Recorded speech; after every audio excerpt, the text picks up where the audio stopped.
Hey guys, it's Kristen Althea O'Connor. Thank you for joining me today to talk about the water element. So normally I do my videos outside, but today it is raining. It is so beautiful out. So I decided to make this video facing the outdoors so you still get that experience, and hopefully you can hear the rain as I'm talking.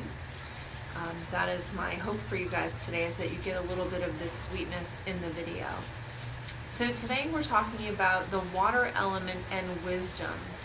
And in the last video, not the bonus video, but in the last water video, we talked about the power of depth and how in that space of really deep calmness, you can actually get a lot of power and a lot of strength. And that's really what gives birth to spring, is the ability to sink deep and low is what brings about the ability to have the energy that it takes for spring. So what I wanted to bring about today was the topic of wisdom.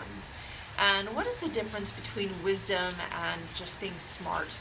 I think a lot of it has to do with time and with acknowledging and paying attention to what is around you.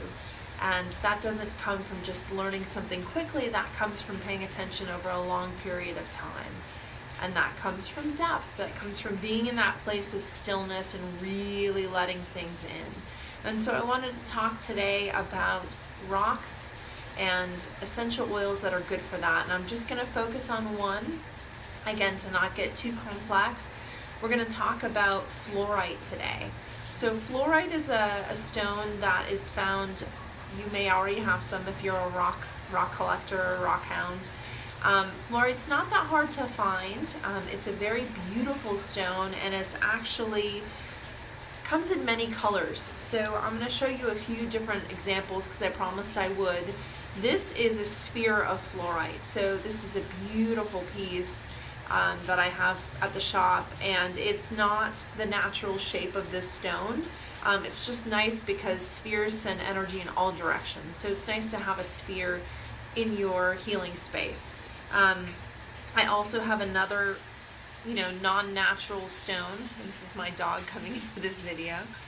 This is a non-natural formation of fluorite. It's a polished piece, but again, it shows you some of the beautiful colors. You can see a little bit more of the limey green over here, and it gets into a more deeper green, almost blue.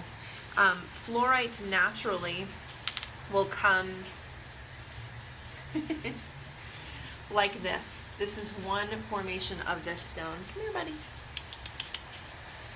So this is one way that you can find fluorite. It's beautiful, natural cubes. I love when stones form these really interesting shapes like this. So this is fluorite. Here is just a raw piece of fluorite. Again, this is naturally, you can see there's still some cubic formations in this, but these are all beautiful pieces that I've come across. And I also wanted to bring out this particular one. This is a pink fluorite. And hopefully in the lighting you can get the beauty of this particular piece. It is unreal. I love these colors. So fluorite is just as an aside, fluorite is a stone you do not want to leave in the sun.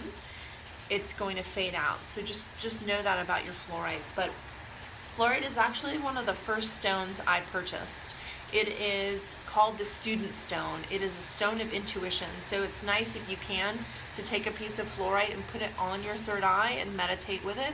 If you don't fall asleep during meditations very easily, this might be a nice opportunity to take a stone like this. You could even get a polished piece and just rest it right on your third eye. Very powerful for opening up the mind and getting into that place of wisdom. The same thing is said with essential oils. I absolutely love Clary sage. Clary sage essential oil, I don't know if it's going to come out in this lighting, is extremely powerful for really opening up and connecting to something bigger when you're stuck. So whenever a patient comes into the treatment room and says, I just don't know what to do with this particular issue, I love using Clary sage. It's very powerful stuff. So in essence, talking about these minerals, talking about this essential oil, getting a little help from my dog here, I want you guys to think about, when you're thinking about wisdom, think about that place of depth. Think about that place of peace of really coming to an answer from a deep place. So instead of maybe answering questions really quickly, sitting with it, thinking about it for a moment, really connecting to your deep truth. And that is where you will get the connection to the water element and the connection to wisdom in that way. So I would absolutely recommend, if you have these stones, meditating with them. If you have this essential oil, meditate with it. Go out and get some. I have some available. All of the stones I showed you guys today are available for sale, as is the essential oil. None of them are my personal stones. I'm going to try to keep those out of the videos so you don't fall in love with something and say, oh, that's perfect for me, and it ends up being one of my stones. So I kept all of my favorite fluorites out, which was really hard to do because it is a stone I really love.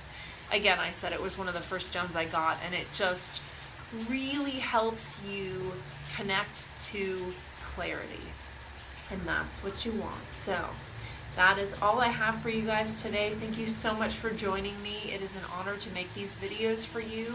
Please give me feedback. Let me know more of what you're looking for.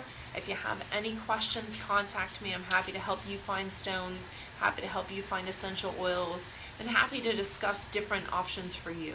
So thank you so much, guys. I appreciate it.